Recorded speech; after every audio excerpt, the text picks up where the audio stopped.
Castor oil আমরা সবাই চিনি, কিন্তু আমরা কি জানি ক্যাস্টর অয়েলের ফল কিন্তু খাওয়া যায়?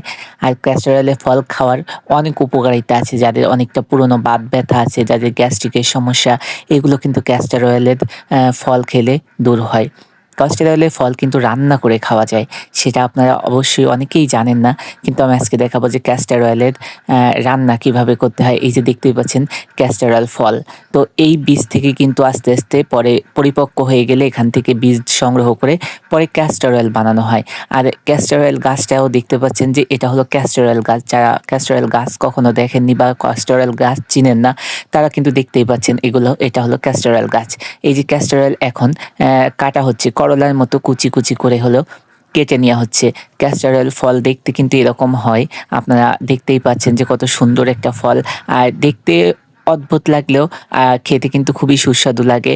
করলা খেতে যেমন লাগে ক্যাস্টর অয়েল ফল খেতেও ঠিক তেমন লাগে। এখানে দেখছেন কুচি, কুচি করে এইভাবে কেটে নিতে হবে। তো এইভাবে কাটার পরে তারপরে হলো যে ক্যাস্টর অয়েল রান্না করে খাইতে হয়। তো ক্যাস্টর অয়েল গাছ আমরা মোটামুটি অনেক জায়গাতেই পাওয়া যায়।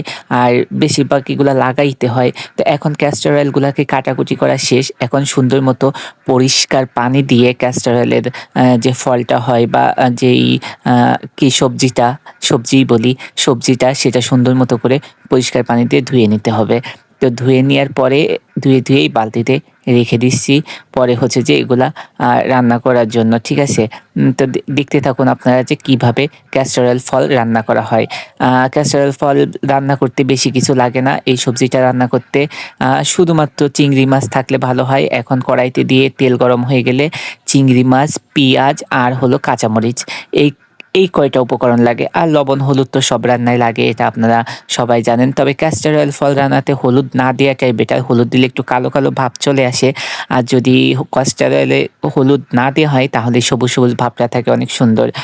তো চিংড়ি মাছ আর পেঁয়াজটা একটু ভাজি ভাজি করে নিতে হবে প্রথমে, যাতে হলো যে পেঁয়াজটা একটু লাল লাল হালকা একটু লাল লাল ভাব হলে আমরা যেমনভাবে করলা ভাজি করি, একটু পেঁয়াজ লাল লাল করে ভেজে তারপরে ঠিক একই প্রসেসে হলো করতে হবে।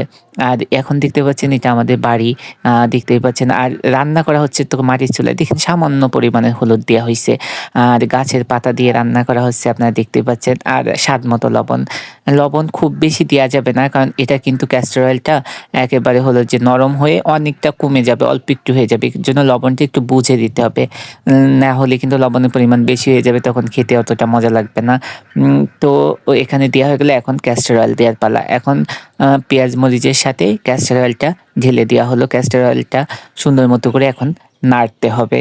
দেখুন এখন দেখা যাচ্ছে কিন্তু অনেকটা পরিমাণে, কিন্তু এতটা পরিমাণ কিন্তু থাকবে না।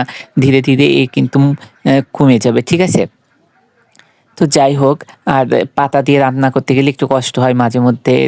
পাতা দিতে হয় একটু পর, পর হইতাছে নাই জালটা নিভে যায়, এজন্য পাতা দিতেই থাকতে হয়। এখন দেখতেই পাচ্ছেন যে ক্যাস্টর অয়েলটা আ রংটা আলাদা হয়ে গেছে। এখন ক্যাস্টর অয়েল প্রায় কিন্তু রান্না করা শেষ।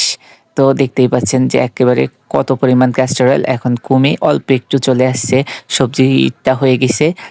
তো এটা খেতে ভাত দিয়ে গরম ভাতের সাথে খেতে খুবই মজা লাগে। কত লোভনীয় লাগতেছে, তাই না? সবাই ভালো থাকবেন। আল্লাহ হাফেজ।